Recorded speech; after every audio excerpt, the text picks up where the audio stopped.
Jupiter Broadcasting presents this program in stereo. This episode brought to you by GoDaddy.com. This week on the Linux Action Show, it's the top 4 action ways to back up data under Linux. Then we've got some leaked details about Nokia's upcoming premier MeeGo device. Does it blow us away? Stay tuned to find out. Plus, we take Slashdot to school. Oh, this week on the Linux Action Show.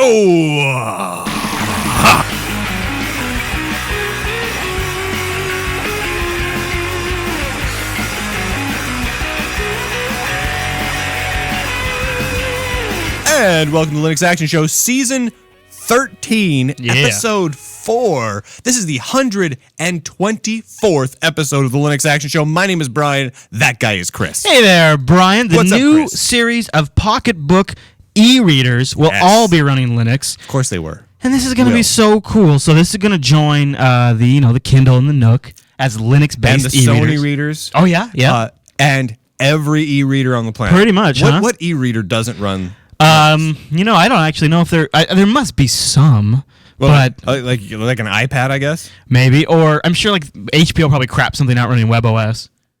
I'm sure you get that, right? Doesn't WebOS have like a Linux kernel? Yeah. Oh, it's true. Linux-based. Yeah, so that's Linux-based. WebOS is probably more Linux-based than Android OS is. Yeah. WebOS is basically just, Linux with like a browser on top. Yeah. These things are going to be pretty cool. They're going to have a whole series from with a 6-inch e-ink screen all the way up to a nicer 10-inch model with a color TFT display and, Really? A color TFT display on an ebook reader? Yeah. Have they said like what kind of, is that a touch screen or like a color touchscreen display? The fact that they have physical controls on the device makes me think it's not because it says touchscreen for the black and white 7 one. Yeah.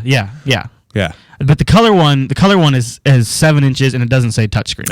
Okay. So I'm not sure. Maybe it just might have been something left out from the article. But that could be cool. It makes me want. Could be cool. I wonder what the battery life would be on like that with like a TFT color screen because that's like the whole point of those. It's got Wi-Fi and Bluetooth too, so it's going to have that sucking up the battery. Damn. Now, we've got to say holla to the boys over at GoDaddy, but I have been experimenting, a great, fantastic experiment. It's going to be tied into my Android app, and I want to tell you guys about that, but why don't we say holla first? Are we going to say holla first? Let's holla over to our boys at the GoDaddy. Like I thought for a minute I was going to say holla to the boys at GoDaddy, and then what happened I teased. You started talking. You teased something that was going to happen in like 12 seconds. Well, people have a short attention span.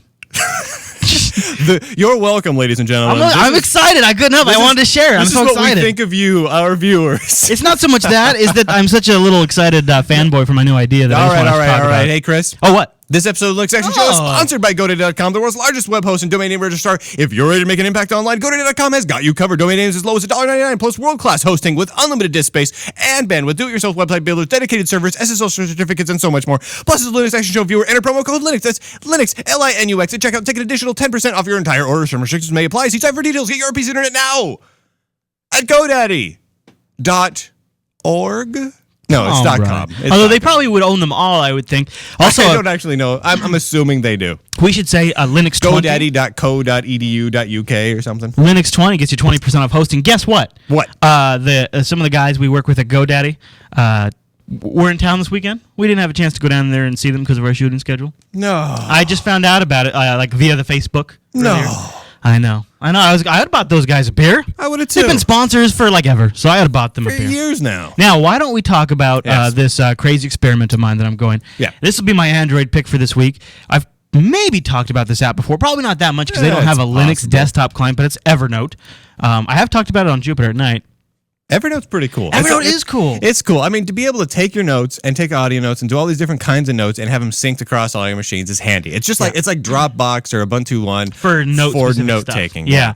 And it's cool because it'll do audio annotations. Yep. And this is where it's great with the Android or any other mobile device. You take the picture of like say a sign or a business card, and then inside the Evernote application, it uploads it to the Evernote service and does an OCR. So, like, I don't even keep business cards anymore. Yeah, I just take pictures of it. It strips all the text out of the picture and adds it as a note. And it has really cool. it has a nice, very nice web agent too. So if you are on a system where you don't have it installed, you can get that. It's all searchable and taggable, and it does geolocation too, so you can find notes that you've taken around you. It's really good for keeping track of all that kind of stuff. Here's what I'm going to use it for: is Evernote pitches itself as like an electronic memory. And I am memory challenged. Yeah, you don't remember anything. And it has nothing to do with any sort of herbal substance. Nope. I'm going to state that unequivocally, that it does not have to do with that. I think it has more to do with like working 50 hours a week and doing so many shows. I think it's just like there's I have so many things going on at one time, I don't remember any of it. You know, it's like input overload. You're protesting too much now. So here's what I'm doing. I covered for you. Now you're protesting. I want to tell you my solution. So right, I'm going to capture everything into Evernote on my Android device, and then I'll sit down at my desktop and go in the web client. They don't have a Linux desktop client, unfortunately. But the web client is pretty good. It is. So I'll tag it all, and I've already been doing it for a few days, taking pictures of whiteboards, all this different stuff, all these notes, to see if I can really, even taking pictures of where I park, although I don't usually forget that kind of stuff. I mean, just everything. Are you really doing that? Everything. Everything I ever think I'll need to remember, I'm going to store it in Evernote. And then how's it been working? Well, I've only been doing it. Let's see. When did I start? I started on the 18th. You should use Wednesday. Evernote to see when you started. And I know. And I'm going to do a complete report on it on the 30th. Jupiter night on the 30th, Monday the 30th. Okay. I'll do my complete results and tell you. Jeremy's also doing it with me because he got himself a little internet phone with Evernote on there, and he's doing a bunch of article research, and so he's going to do that with Evernote. So we're gonna have a full report on how the whole electronic memory went. But the Android client is really nice, so check it out. It'll be in the show notes, or you can just go to evernote.com and grab that because it's a great little Android program. And that sounds awesome. And as someone in the chat room just pointed out, that's totally rad until Evernote goes out of business or gets hacked. Yeah. And then maybe not quite as rad. It's more of a... Now, they're not really going to go out of business, but, I mean, they have so much freaking money. It's ridiculous. But it's more... Because it's free, but there's a lot of people that pay, like myself. Yeah. And my idea is... It's pretty cool. It's more of a test if that kind of thing is possible. Right. Not that I'm not selling myself on the Evernote platform. They've already built it, so now I can try it, and if it works, I might build my own. Let me ask you this. If you become so reliant on that particular device to remember everything for you, is your brain going to turn to slush by the time you're 40? See, this is why I didn't want to do it, because it felt like a muscle, right? I should just work it out. You want to be using that thing. Yeah, but the reality is I'm just not capturing all the stuff I need to remember. So the problem already exists. Maybe you shouldn't be remembering that much. Maybe. Yeah. That's probably the real solution. Or maybe you should be pushing yourself even further. Maybe. Then you'll remember everything you currently need to remember, but not the extra I tried stuff taking real honest to God memory herbal supplement stuff. Yeah. Yeah. You ever try those little the little Nintendo DS brain age kind of games? You know, I haven't. Teach you how to that might not be bad. Make your brain smarter. I could just play Simon Says. That'd probably help. Yeah. Yeah. I don't know. It could probably help. I'll let everybody know how it goes. Just curious to see if really computers are at that stage. That's really what I want to know. I would be curious to see that. With all these mobile devices and stuff, are we really there yet?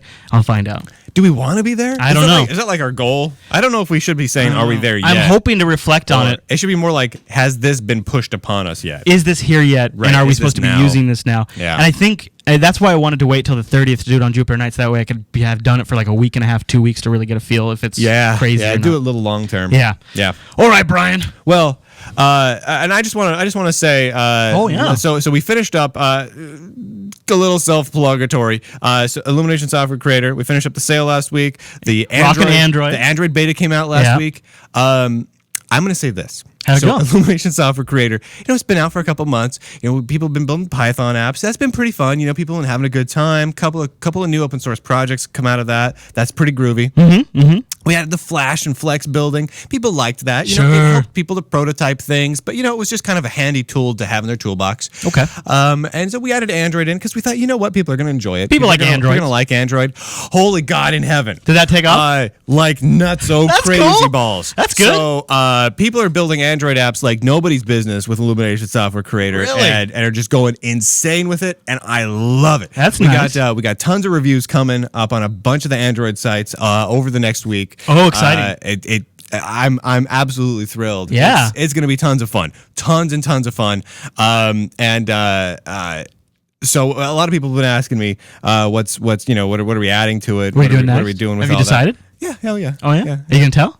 Well, do you guys want to know? What I'm doing next? All right. Here's I mean, the problem. suppose. Here's the problem. So my name is Brian. Yeah. I'm on the Linux Action Show. The Linux Action I've Show. been on the Linux Action Show for a long time now. Yeah. Probably about 17,000 years. I think that's how long we've been doing it. Yeah. Now, 124 and I'm making- episodes. That's about the right math. I'm making this app to visually build apps, and it's primarily developed on Linux. Right, right. I have an Ubuntu workstation and a SUSE workstation. Nice. And those are my primary development machines. That's pretty fancy. But we're very development centric on the Linux side of things. Okay. Python was the first target. Yeah. Linux. Yep. Yep. Building Flex apps, you can do it on Linux. Linux. So that's why we focused on that. We added Android support. It's Linux, man. You can develop it on Linux. Well, so the next one we're adding is iPhone. Whoa, you're doing that? Yeah. Can you do that? Yes. Oh, we okay. can. All right. And the great thing is, so Illumination, if you don't know how it works, it actually builds the source code of the project files. Right. So you're not actually building the app. There's no additional run times for the app. So what we're doing is basically just generating the Xcode project. C and Xcode project. So the thing, which is fine. I'm all about supporting every platform known to man because we also have Haiku that should be into beta here But shortly. boy, yeah, if you can make an Android app and an iPhone app. But the iPhone app, though, that'd be my pretty cool. issue there is you can make it with Illumination on Linux and generate the project. But you got to use a Mac to create But the then iPhone you have app. to copy the project over to a Mac. But if you're making to build iPhone it and apps, you're run doing it. that already. I know, but you know what I mean. Like I love the fact that you can go with Illumination to any platform. Illumination works great and on Linux and just build anything. You can build anything right on Linux, for Linux, with Linux, Well, about Linux. It Bothers me a little bit that now we're adding in Haiku didn't bother me as much. In order to build a Haiku app, you have to copy it over to Haiku. Right. But I thought, you know what? Come on, Haiku's so cool. You're and not random supporting and weird. vendor locking, but you're not. See, here's the Yeah. thing. What the problem is it's just the position developers are in for the largest mobile platform because the users. That's not a consideration factor for the users at all. So developers just get stuck working with the situation they've got. We stuck. And But people are going to love being able to build Android and iPhone apps. my thinking here was, so when it ships, we're shipping that with version 2.2. Okay. We'll be the only development tool on the planet that will be able to build apps That's going to be for the iPhone App that should Store. be big. Other than Apple's Xcode. Right. Well, That should be it'll big. technically be building with Apple's Xcode. Right. Yeah. I mean, so it's kind of like, and there's actually a news story about MonoTouch we'll get into a little bit later, which has some relation. But anyway, I just wanted to mention that. That's pretty cool. It's kind of fun.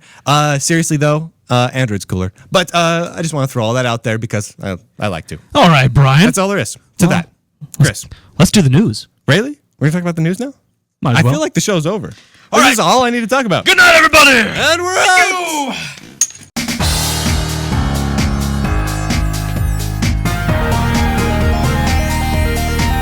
What's new in the news this week? All right, Brian. Our top story on the news It docket. felt really relaxed to me. I know. I liked it, Yeah, okay. you know? Because I thought, recently it's been pretty amped up. Let's go smooth. Right? The whole rest of the show, if you're driving, I want the show to put you to sleep by the time you get to where you're The going. Linux Mellow Show. the Linux Relaxation Hour. Actually, though, see, I didn't really plan very accordingly for this because my first news story is not all that relaxing. No, I it's gotta not. be honest no, with you. it actually is kind of ridiculous. Yeah, it is. So there has been a critical vulnerability in the Linux kernel since version 2.6 first shipped back in October 8th, 2003, I think. 2003. Now, here's the funny thing about this. First of all, from the reporting stand side, Slashdot. Stand side?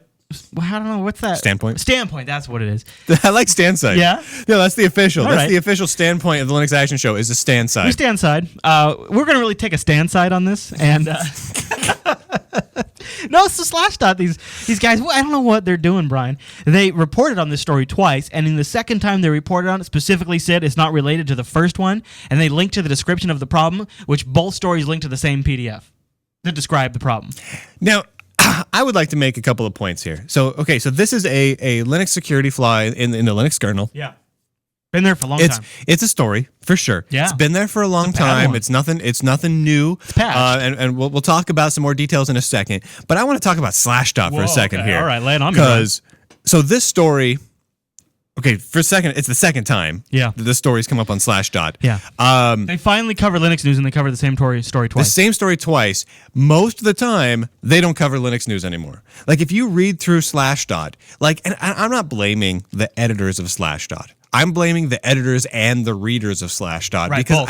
I think it's mostly just Mac users now. If you look, everybody on Slashdot is Mac users. if you look through, and it seems like the editors are as well, because most of the editors make comments about when like new Apple hardware OSs come out, they all seem to jump all over it and talk about buying the new Apple mouse or oh my gosh, a slightly revised laptop or whatever, and they get all super excited like this is the end of everything. Sure.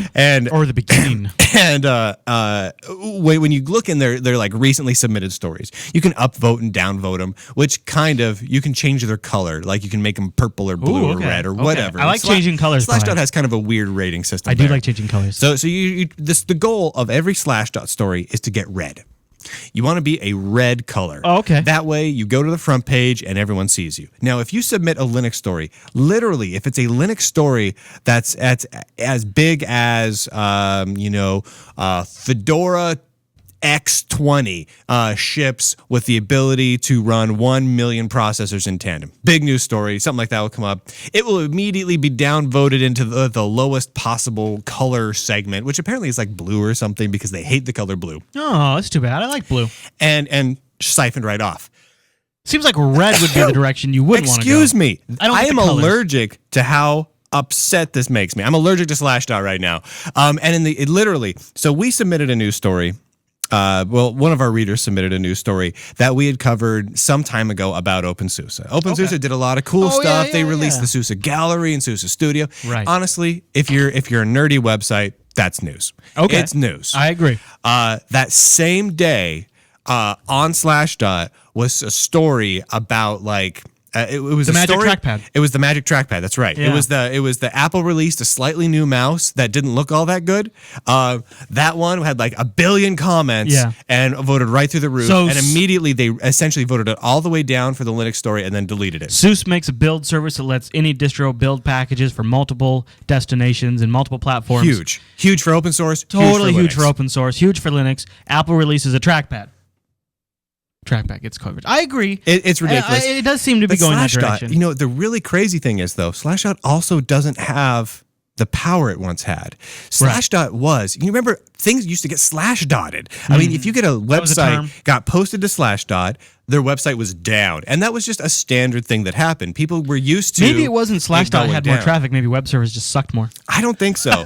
Because, I've got... the traffic, if you watch it, so I've had stories on the front page of Slashdot over the last year, and it's or just two. not sending as much traffic. No, I'll get more traffic from some Linux news sites or from Dig or from any of these other random sites. Slashdot, I get a little uptick, couple thousand people come. There you go. That's about it. So I'm just saying this, Slashdot. Your migration towards being a Mac website that you've done, whether you know it or not, it's not working. Go back the other way, where you can actually start having traffic again. Just saying Slashdot and Slashdot's parent company, whatever the heck you are, like you're important, walking around like you're all fancy and important. Yeah. Fix yourself. There you go. Get back on the bandwagon. Get your stuff together. Get your act together and start covering news that nerds care about. We don't want to hear about the stupid Apple mouse. All right, now continue about what's going on with Linux, because this is the Linux Action Show, and we actually cover nerd news here. We're going to do this stuff. So this vulnerability basically allowed an application running, say, any GUI application or something like this to, without the proper authorization, escalate itself to root level privileges. Ooh. And it was that's a nasty one. In the conceptual demonstration they did, they took advantage of something through Xorg. It wasn't actually a flaw in Xorg. No. It was a flaw in the kernel that let it happen. It was apparently a memory management issue. Essentially, I think it's kind of an old school buffer overrun kind of a thing. Yeah. I mean, I didn't look like it was that much of a weird, like, undiscovered type of vulnerability. They say here that also, which is kind of funny, a SUSE maintainer named Andrea Archangel provided the fix back in September of 2004. So a year after it was out. 6 years ago. Interestingly enough, SUSE itself has had the fix in SUSE Linux Enterprise 9, 10, and 11, and as well as OpenSUSE 11.1 through 11.3, so they are not vulnerable because they said, well, all right, if they're not going to apply the patch, we'll apply the patch. I completely get that. I got to agree with the SUSE guys on that. I know, one. they got to protect their own. They've got the freaking patch. Why not? My understanding is, I don't know if it was the original patch they submitted or if Linus has a newer patch, but now everything's been patched in the latest kernels. Well, that's good. But so you might see an update for your Linux distro kernel coming pretty soon. That'd probably be a good one to get, because It was funny. You know, one of the ways they were hacking the iPhone was through a PDF exploit. Yeah. Yeah. Essentially, it was the same exact thing as somebody was able to, even in a sandboxed PDF reader, execute the exploit and get root level access. Oh, man. Using a PDF flaw. So PDF. I don't know why PDF. document readers all of a sudden have to be able to destroy our universe. But, Seriously, what? I just want to read a freaking file. I just want to read a book. How is it that reading a book is so dangerous?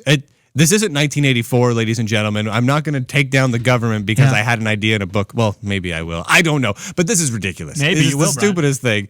Just take scripting languages out of the document reader. It should have a scripting language in there. What on earth? Have you ever made a PDF that had to be interactive? No. I mean, a checkbox maybe? Is that require scripting? No, it doesn't require scripting. It's just an on-off deal. There you go. But why? Yeah. Why on God's green earth would you want that functionality? I have yet to see anyone use it. Oh, I have. It's the hackers. The hackers, that's it. So why make it? Adobe, just pull it out. Like, don't even stop. Don't even stop and think, well, we'll upset 3 people. Just pull the friggin' thing out. Yeah, just get rid of it completely. Pull it out of the standard. Be done with it. That would sure solve a lot of problems. What's the big deal with that? Now let's talk about something that If anyone listening to this show this wasn't the mellow. You see, this was going to be mellow. has ever actually used scripting in a PDF file, let me know. And let me know what actual benefit Why that the heck has. you would need to ever do that? Yeah, because I want to know. I have never heard anything like this. Just yank that the heck out. Yeah. Oh, I mean, could it be anything so important that we all have to be subjected to these freaking... Seriously, and if you need something to be interactive, here's an idea. Build a website. Make an application. Something. You got some people in the chat room that are expected. claiming they've done it with forms. They need it with forms. But, again, a web page. Come on, guys. Come on. Now let's talk about something that is a little feel-good, All right. happy-go-lucky. I like that better. We've seen some tease shots, some leak shots of the new Nokia N9, which is supposedly going to be a new hardware MeeGo device. And it looks like a MacBook Pro. It does look like a MacBook Pro. I'll be honest with you. I found also that if you're watching the video version, you get a little extra treat here because these pictures might get pulled. I found some extra pictures of the device, and it's looking pretty good, though. Yeah, if this just says redacted over the video display, that means we got a phone call. Yeah. I don't like the connector they chose to use. I wish it was a standard USB mini port, but maybe that'll get changed on the final version. That looks like a new type of connector, too. That's not the standard it must be like N900 or N810 connector. Huh? Like an AV. And then here's a nice shot of it with the screen on, and you can see the little MeeGo applications button there.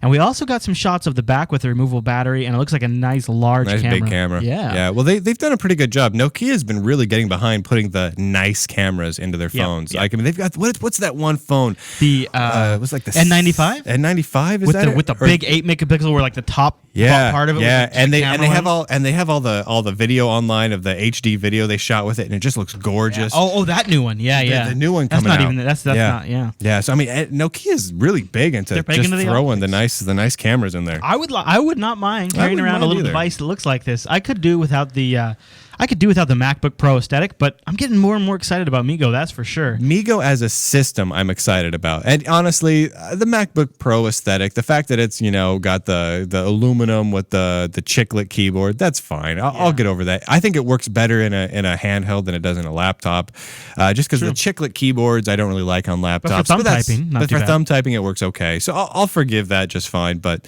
I prefer it in black, but whatever. But the MeeGo system, I like to see new systems actually shipping with MeeGo. So that's what I'm excited about. Yeah, and we're going to see, all other hardware manufacturers coming out. But, of course, Nokia for a little while is going to be the premier hardware maker for this. And it's really interesting. We got a video going right now, and it's showing the Ovi store running on the MeeGo side of things. Yeah.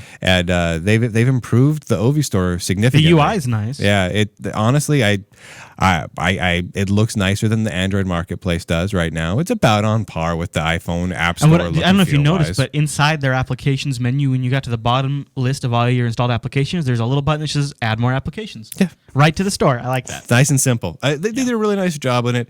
It's looking better and better. And do we have a release date? No.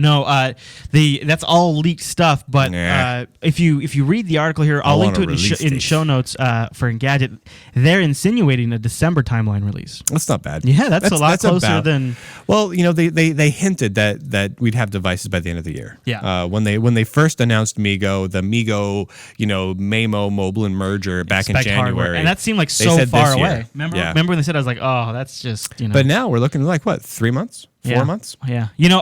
I'm worried though because I think I'm still worried about MeeGo, dude, because Android 3.0, I really believe I don't think there's been any firm details yet. I think Android 3.0 is going to be all about unifying, coming up with Android's version of DirectX, because they desperately need to get their butt in shape with really video do. gaming.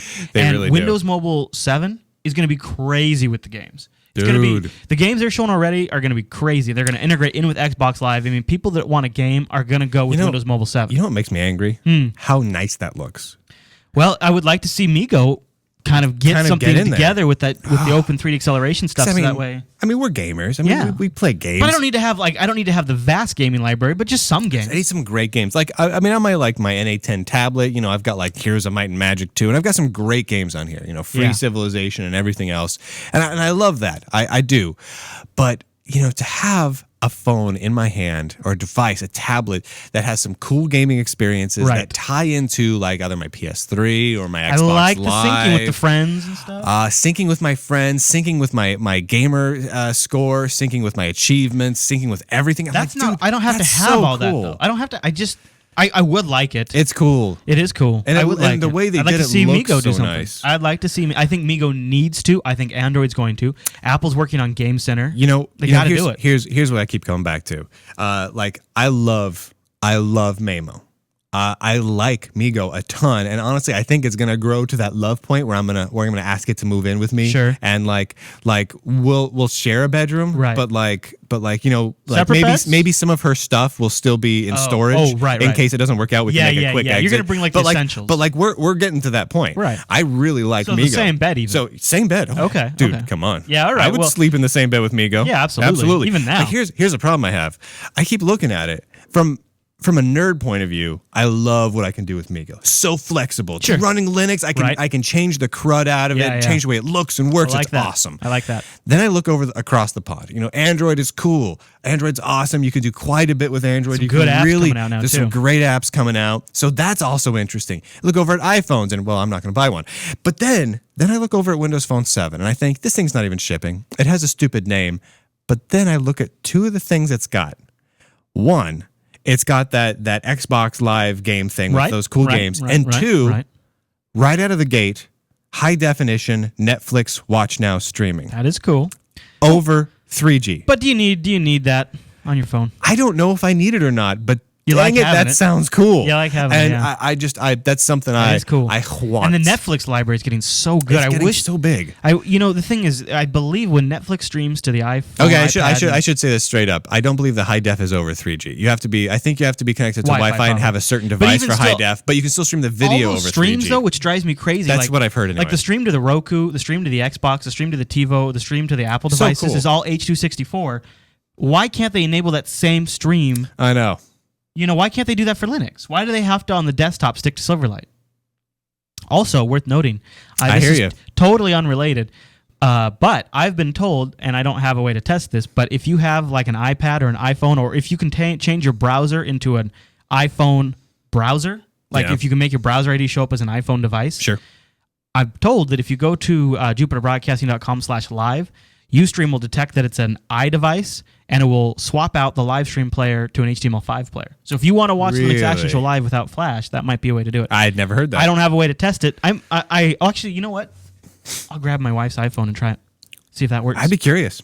That might work. That'd be cool. So I look at that and You're worried that maybe MeeGo isn't offering enough across the board to compete with whatever else. Where everyone else is I'm at. looking at that, and realistically, I mean, come on, we're not going to get iPhones. I mean, you look at, why would anyone buy an iPhone at this day and age? I mean, yeah, they came out with Retina display screens, but that actually was just a screen with the resolution that Nokia tablets have had for years. I guess so that wasn't anything new. It depends. Well, if you're in the Apple ecosystem and you have all your music locked up, all your videos, people are getting out of that. People are leaving. It does seem like it does, but okay. But Android has all these apps. It's got this great stuff. Why? How are we going to convince people that you want to go over to MeeGo? There's got to be something there to make people want to switch. I love it. I think it's awesome. I mean, it does have more performance. You are going to have faster But you're not going to applications. see, it's going to be like the OV store is now. You're not going to see this huge mass adoption from developers because right now, Yeah. they probably are feeling a little fatigued from going from, a lot of them have been focused primarily on iPhone. I think a lot of them are retooling to refocus their primary development for Android. And by the time MeeGo hits in December, they're going to go, well, I'm just getting rolling on Android now. Right. And they're going to look at that and go, well, this is selling 5 million devices a month. Right. I'm going to stick here Android's for now. on top, and then you've got, iPhones and Blackberries, and hell, WebOS is still selling significant amounts And then of devices. Windows Mobile 7. And then MeeGo. MeeGo. Now, So- MeeGo is going to be boosted by the open source community, and we're going to know that, and we're going to think that's awesome. I look at it Joe from, consumer won't know from that. the super nerd point of view, like Illumination Software Creator. We're Yeah. absolutely, as soon as there's Yeah. a MeeGo device shipping, we'll support building apps for it. But that's because we're so nerdy. That's have to because of be- who we are. But Yeah. But we're a really weird niche. We're not the average game developer. We're not EA Sports. Right. Those Yeah. people I just don't see coming over to MeeGo, which does make me sad. But then I realize that's not going to make a difference. I'm going to get a MeeGo phone anyway. That's true. I mean, most likely. yeah.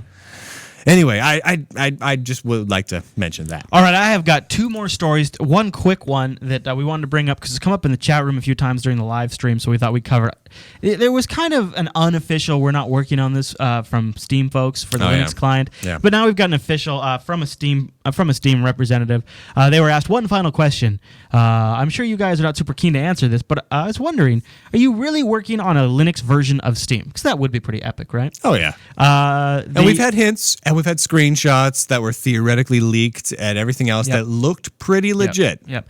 Doug Lombardi from Valve says there's no Linux version that we're working on right now, and that kind of confirms some other things we said where there's no plan. Somebody else said there's no plans. We don't have it. I think for right now we're just going to have to accept that we're probably not going to see Steam for a little while. If they come out and say they're not working on it, they're not working on it, right? You know what? That makes me sad. Yeah. It's. But you know what? I say it goes like this, Brian. The last story on the news docket is Google Video Chat is now available for Linux. Tons of people excited about this. In my opinion, I feel like we've already solved this problem, and I think we'll solve the Steam problem too. Yeah. You know what? Like the Steam thing. I feel like the game issues on Linux really get resolved by what happened with the Humble Indie Bundle. Yeah, yep. We got a lot of great press for Linux It gaming. might not be the same method of Steam, and but we can take care of it. showed that Linux was a viable gaming platform. Yeah. In fact, more viable than the Macintosh platform for bringing games to it. So now Windows developers are looking at that and thinking, I want to make some money. This is viable. Sure. These people are rabid fanatics and are willing to pay more and money. they want to show that. And now the bad side is, I bet you anything, we're going to start getting some more Windows ports, but they're going to upcharge it. Because we proved that we were willing to Spend the spend money. more than Windows users to get games. Maybe it's just because we're more desperate, but we proved that. So Well, we're trying to vote with our money. but that's good. So that means that more games are coming. Yeah. But now, Google Video Chat, I mean, that's great. It is cool. I guess that's there was a great. lot of, I like more features. I like to have cross compatibility with my apps. I did not like that it was not I guess available. it's for a Linux. large install base that now you're going to be able to video chat with. That's great. And they claim that they did a lot good. of work to make it work well with Pulse Audio and all that kind of stuff. I dig that. It's definitely a good thing, but it's interesting that when these companies come out with a product, if they're not fast with the Linux support, we just come up with Ikagia, we come up with Skype. Well, no, we didn't come up with Skype, but we use Skype. But we just come up with different solutions. We solved it. We'll move past you. If you don't want to play with in our playground, And here's the thing. we'll still have a game. Google without you. Video Chat's been around for years. 2 years, yeah. And they just kind of forgot about it. I think, as far as I could tell, Google forgot it existed, and I just assumed they were about to ditch Google Chat entirely because it kind of just went the way of the dodo. People in my BuzzFeed, I pre-vet all of these stories in my BuzzFeed, and a lot of this one was the number one commented on story in my BuzzFeed. And a lot of people were suggesting perhaps it's a prelude to Google Video Chat on the Android phones. Oh, that'd be cool. That could be cool. Yeah, see, I think they dig did some that. back end stuff too on the server side. That's what I look at. I'm like, you know what? I can do Skype video chat across 20 different platforms. And you look at these Android phones now. The new ones are shipping with forward-facing cameras. But what are you gonna? Your options are Fring and Quick, and they suck. Yeah, they do. But if I could Google Voice, especially what we really need is somebody to make these phones with cameras on them I want to be able to call somebody sitting in a desktop. Now with Skype, you can do it on Nokia's phones, like the N900. And you could Skype somebody who's on a Skype full desktop on Linux or Windows or whatever, and you have yeah. full video back and forth. Skype locks that down on Android. They don't even have the option for video support. Now, Fring will let you do it, but you have to call another Fring person because Skype locked that down. Yep.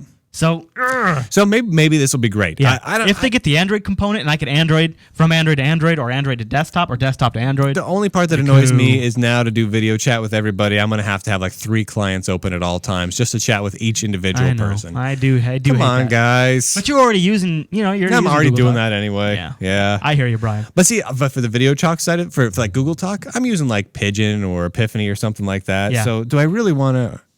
Or Empathy. Do I really want to switch over to using a dedicated Google Talk client? But everybody should tune in next week because we're going to take video calls through Google Talk. No, I'm kidding. No, we're not. No, we're not doing that. Though we could. And that would be awesome because it's shipping on Linux. We can now. So thanks, Google. I guess I'm being too hard on them. Yeah, you know it's what? a good thing to have. You know what? It's a good thing to We're have. just a little bitter it took so long. Seriously. All right, my bitterness is gone. Yeah. I've got it out of my system. There now. Thank you, Water under Google. the bridge. Thanks for doing the right thing. Thanks for getting it out there. I'm 100% behind you now. For at least this issue. Yeah. Now do it better elsewhere also. and make a Picasso that's native on Linux. What are you doing? No kidding. All right, Brian. That's all the news for this week.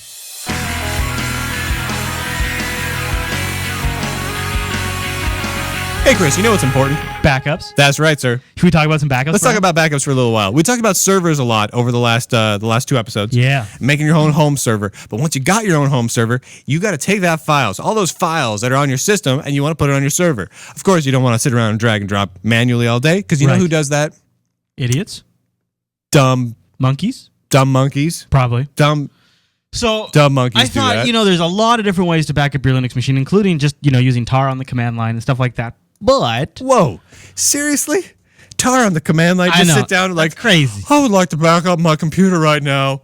Tar dash. I'm like, no, you don't tar up your machine. It's not so much that it doesn't work, because a lot of these use tar on the back end and stuff like that, but I like having a nice some UI. Intelligence behind it, though. I want to have some organization, some data to know which files are where and whatnot. So I looked at a few different ones, and you and I have got a couple of favorites we've covered over the years, and we'll throw those in. Oh, yeah. This first one, though, FW Backups. It's a feature-rich backup system. Looks really nice. It's free. I'm gathering it might be maybe from a proprietary solution. This is the open source side of it, but it's got a really nice UI. In fact, I think out of everything we're going to talk about here, it probably has my favoriteest UI. It's not bad. It's got. Let me pull some up here. I mean, you can see it. It's nice looking. It's very minimalist, but it's easy to figure out. Yeah, and it's got probably what I would consider to be the widest platform support too. Like, it has a Windows client, a Mac client, and a Linux client. Supports network backups. Supposedly even do some one-time imaging backups and stuff like that. Though what makes me very happy, if you go and check out the screenshots on their website, the screenshots are all Linux. Yes, they are. They are all Linux, and that's cool. Now I like that. I've not used FW Backups, but it came very highly recommended in my BuzzFeed, and I was checking it out, and it did seem pretty impressive. Plus, I like their Restore UI, which has always been, when I'm trying to, or their Log UI too, when I'm trying to check out what's been going on, I want a nice, consistent, easy to read something that's, if I'm kind of panicked, like I just lost all of the baby's pictures, I don't want to have to be like trying to decipher what it's telling me. So I like FW Backups for that. Yeah. If you lost all the baby pictures, you want it to just tell you your wife hates you now. Yeah. You're divorced. A backup software should just auto-divorce you. Yeah. Here's the papers. I've sent them to your printer.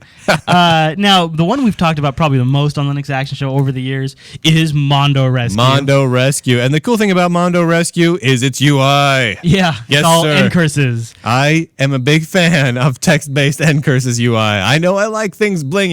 I know I like them shiny in 3D, but come on. Yeah. There's something glorious about just ANSI and If you're not ASCII. going to go blingy, you got to go you got to go ASCII. Go retro. If you go full on retro, you're cool. Do it. But here's the thing. You've seen applications that are like GTK1 based and they're just super ugly. Yeah. You know what I'm saying? Yeah, I do. So those are the applications that everyone makes fun of. Right. If you go all the way back and you go end curses and fully terminal, then people think you're just super cool and smart and retro. And I would say this too. That works. I would say this, don't be scared off by the UI, because it's actually still under very active development. I should make a disclaimer that I was looking into some rather popular highly recommended Linux backup tools, Yep. and was sad to discover that their actual development has been discontinued.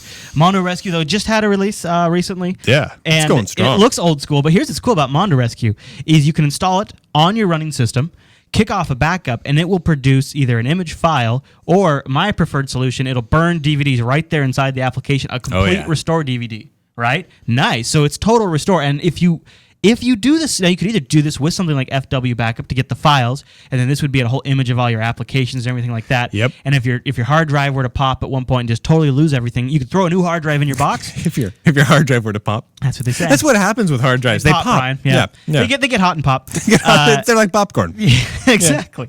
And then you throw your DVD in, and it could be multiple DVDs or a single DVD, and restore right from the bare metal. It's really nice. And you use this in conjunction with something like Dropbox. Say you put all of your really important stuff in Dropbox, your frequently asked documents and your frequently accessed photos, put all those in Dropbox, then you could just do this bare metal restore, and then Dropbox would just sync everything back. So cool. So I like Mondo Rescue. So cool. Check that out. We've used that for years, recommended it in tons of shows. So that's a good one. Now, the next one on my list for home backup machines is I had to get this out there because there's a lot of people that recommended Flyback and Wayback and a few other Time Vault knockoff type things. The Apple Time Vault. I haven't really cared for most of those. No. I like the concept, right? Give me multiple revisions of my files. Okay, all right. I like that. That's awesome. That's cool. The problem is a lot of these are dead. In fact, the only one out of all of these that I could actually find under active development is Back in Time. What is the deal with that? It's like people saw it and are like, "Oh, that's a good idea." Yeah. Started a project and immediately abandoned it. You know, I think maybe with these types of file revision tools, maybe people look at it and go, "Well, ButterFS is going to have this ability, so maybe I'll just stop Not working worry on about this." it, yeah. But, we need something now. We need something now. And not everybody's going to be switching to ButterFS right away. Seriously. So this guy, it gives looks you good. multiple snapshots throughout a day. You can get the revisions, restore them. It doesn't do that stupid, crazy travel through time UI, which on Apple's time machine, which, by the way, is horrible. requires 3D acceleration. And if you're on an old Mac that doesn't have 3D acceleration, like it doesn't support open, what do they call it, Quartz Extreme? Oh, yeah. You can't restore your files.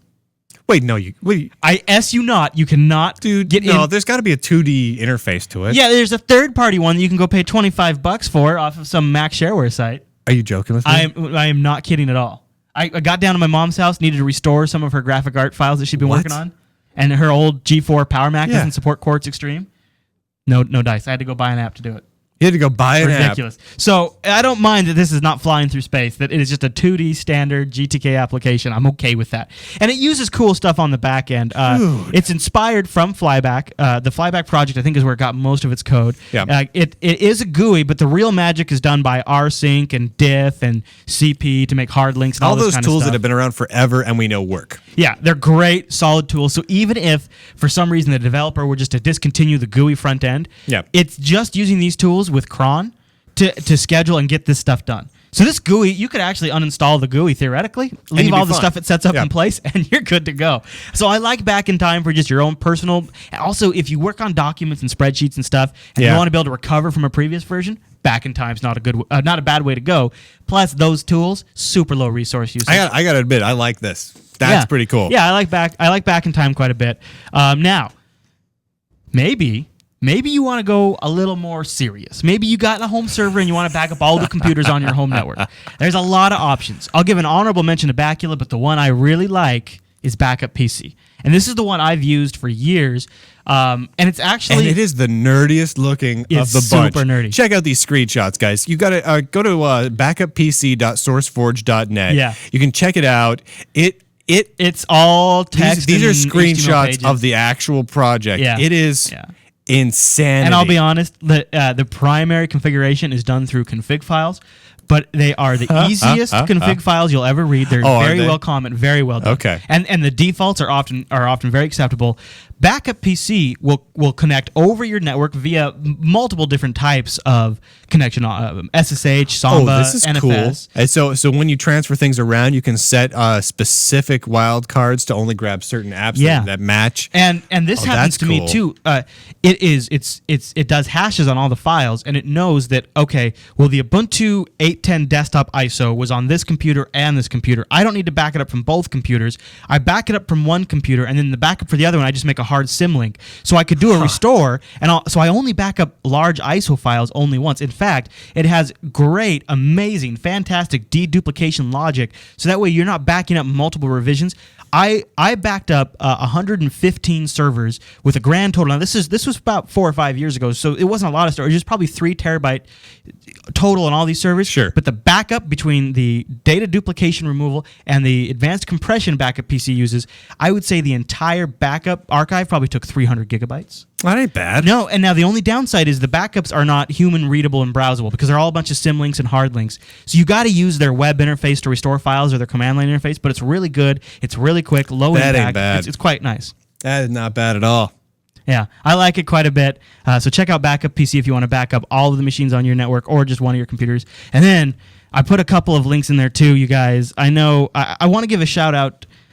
Somebody in our chat room this morning during the pre-show, I had all the lights off still, we're getting out here. Brian just showed up and we were just getting set up and somebody was in there and his hard drive had died. I kid you not, we just did we had a server failure. The Linux Action, or the JupiterBroadcasting.com server was up for like 460 days. That's mega. And then it just kind of mega. crapped out the other night on us. So we got a little scared. It took a poop. Yeah, it took a poop. It kind of, we're like, it's responding Can you get to the server, Brian? Yeah, so I ping it, and initially I'm like, no, ping time's actually really good right now. It's better than normal. Yeah. And Chris is like, try that again. And so I'm like, okay, go to the website. Oh my god, it's not loading. Oh my god, I tried to SSH into it.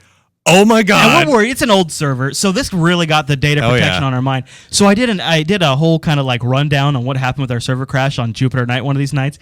Not kidding. One of the guys in the live stream during the show, his hard drive crashed. No way. No kidding. So he came back in this morning. He was like, hey, by the way, I had to recover some of my data, and I used these 2 open source tools to do it. And so I put them in the show notes. I haven't used them myself, but that's what this guy used. It's called DD Rescue. You might recognize the DD part. Yep. And it's DD on steroids, and it will go to these bad sectors or bad parts of the drives and just go at it like a crazy man and just keep pull reading, out keep files reading. off of it. Yeah. Every bit of data it gets, then saves it to a good sector. It's a little hard to use though, so I've also included DDR help, which is like a bash script that wraps around it. I've also personally used Steve Gibson's spin rate to recover my data, from GRC.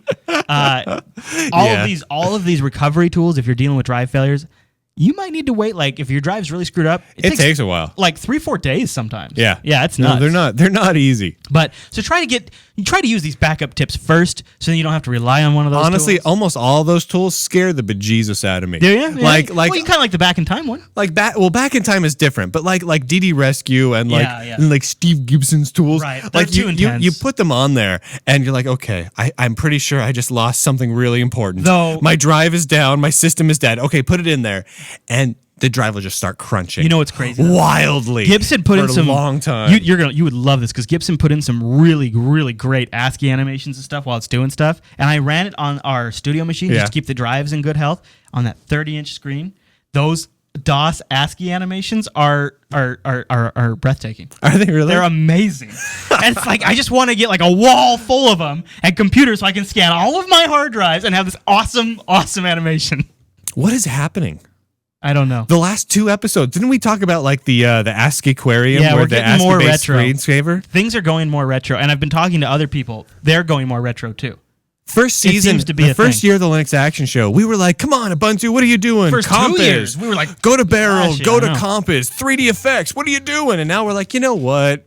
What I really like is ASCII art. Yeah. If we could have more ASCII art, hell, with the aquarium thing last week, you were even getting a little annoyed. You're like, well, is this real ASCII art? It better not be vector art. Yeah, no, they better not be drawing it to look like ASCII art. I want it to be real ASCII terminal art, or I'm not interested. I'm out. It's like I think as all of this stuff has gotten fancier and better, and the promises just haven't been delivered on year after year, I start to go, well, you know what? Things used this to work. This stuff already worked. Well, let's just stick with it. Why change it? Because you guys aren't delivering on what you promised. Exactly. Just across the board. Exactly. Technology in general. It's awesome in a lot of ways, but it's also just not... It's not there. Yeah. You know, it's too hot. It uses too much battery, too much power, etc., etc. You know, I come back to this fairly often. If you look back in like the late 80s through like the mid 90s, there were some things that existed back then, devices and OSs. Dude, I was running the Computer Chronicles Chronicles before we went live on Linux Action Show, and they were talking about the video toaster. They were talking about there was an Amiga episode on there, all this different stuff that they were doing back then that I'm like, great systems. It's so much of it is still the bare essentials of what we do now. Yeah. And I'm like, oh, well, that was 20 years ago that they're showing this. So 20 years ago, where have we come? Or frustrating. Or look at this. People come out with a new tablet or a new netbook, and they're like, can you believe this? Gets 8 hours of battery life. And everyone looks around and goes, no S? 8 hours? 8 hours of battery life? Holy moly, what do you need that for? Back in the 90s, Apple released a Newton message pad called the eMate 300. That was it was a netbook, basically. It was roughly the size of a netbook. You flip it open, 28 hours on a single recharge. That's pretty nuts. Took about 9 hours to recharge it. Dude, the old processors didn't even need to have a heatsink. And Dude. then they eventually got a heatsink. They didn't need a fan. And Yeah. then 28 hours. you know, it's though. funny because we're sitting here dogging on it, but then of course this has got to be one of the latest state of the art. Yeah.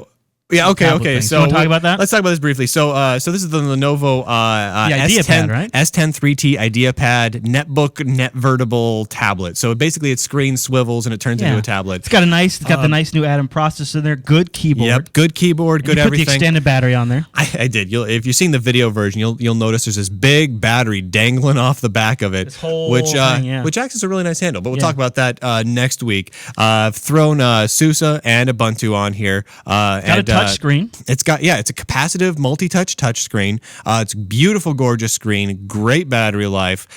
So it's basically a nice Little Lenovo. it's a Lenovo. It has great build quality. So I'm going to talk about this next week. So basically, if you want to have a Linux tablet, this right now is the option. What I love about this is it's tablet, but It's also a netbook. It's also a netbook with probably.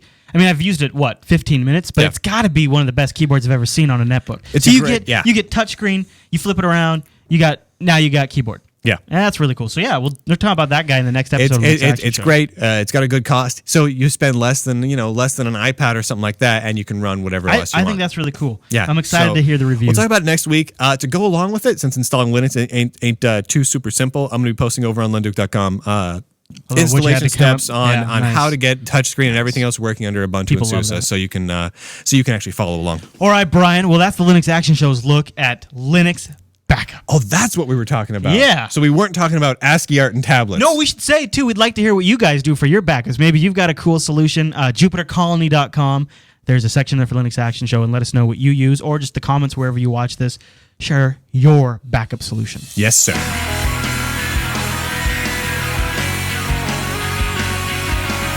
And I do believe that brings us to the end of this week's broadcast of the Linux Action Show. I want to thank everyone for tuning in. So next week, we got the Lenovo S10e04 tablet review. We're going to be talking about that with both Ubuntu and OpenSUSE dual booting on here. Actually, try booting with Windows 7 because why not, right? You know what? The thing comes with Windows 7. I want to try boot my tablet. That could be the ultimate Linux tablet. And Lenovo's got a good Linux history, Right. so I'm curious to see how that turns out. Right now, I'm gonna just a little sneak peek for you guys. It's probably the favorite machine I've ever touched. So makes your pants a little tight, doesn't it, but Brian? haven't had it for that long. So we'll what see. will happen in a week? Who knows? Maybe I'll hate it. Everything we could don't change. know.